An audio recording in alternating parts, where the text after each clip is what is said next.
एक बार की बात है, एक पानी जहाज समुद्र के तूफानों में फंस गया था। पानी जहाज और उसके सभी यात्री डूब गए। केवल एक को छोड़कर ईश्वर के कृपा से वह बच गया और तैरते तैरते छोटे से टापू में पहुंच गया। वहां वह ईश्वर से प्रार्थना करने लगा, हे ईश्वर, कोई मुझे यहाँ बचाने के लिए आ जाए। पूरा दिन गुजर गया, पर कोई उसे बचाने के लिए नहीं आया। फिर वह रात को रेत में ही सो गया। दूसरे दिन उसने फिर प्रार्थना किया, पर कोई उसे बचाने के लिए नहीं आया। इस तरह से दिन गुजरते गए। वह रोज प्रार्थना करता, पर कोई मदद नहीं आया। 1 महीने बाद अब वह हार मान चुका था। उसने सारी उम्मीदें खो दी थीं और टापू में लकड़ी का झोपड़ा बनाकर रहने लगा। वह नारियल का पानी पीता, जंगल के फल खाता और मछलियों का शिकार करके खाता था। एक दिन वह मछली पकाने के लिए चूल्हा जलाया, तब लकड़ियां खत्म हो गईं।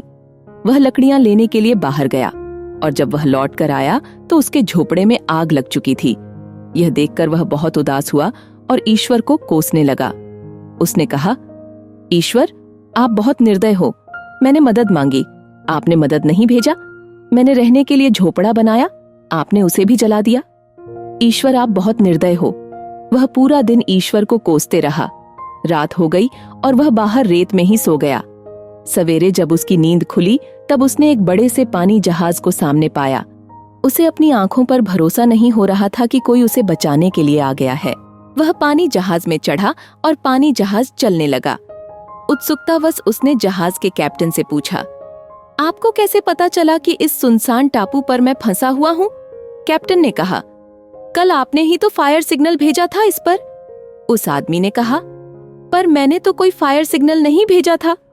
फिर उसे अपने जलते हुए झोपड़े की याद आई और वह समझ गया। कैप्टन ने उसके जलते हुए झोपड़े को फायर सिग्नल समझ लिया है।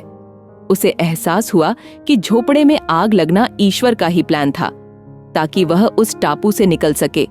अब वह ईश्वर का शुक्रिया अदा करने लगा। दोस्तों, हम अपने सीमित बुद्धि से दुनिया को देखते हैं और ईश्वर के प्लान को समझ नहीं पाते हैं।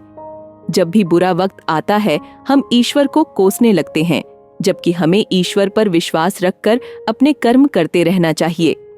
जब भी बुरा वक्त आए तो हमेशा याद रखना, इसमें भी ईश्वर ने आपके लिए कुछ बेहतर सोच रखा है, जो सही समय आने पर आपको पता चलेगा। इसीलिए कभी हार मत मानिए और अपने अच्छे कर्म करते रहिए।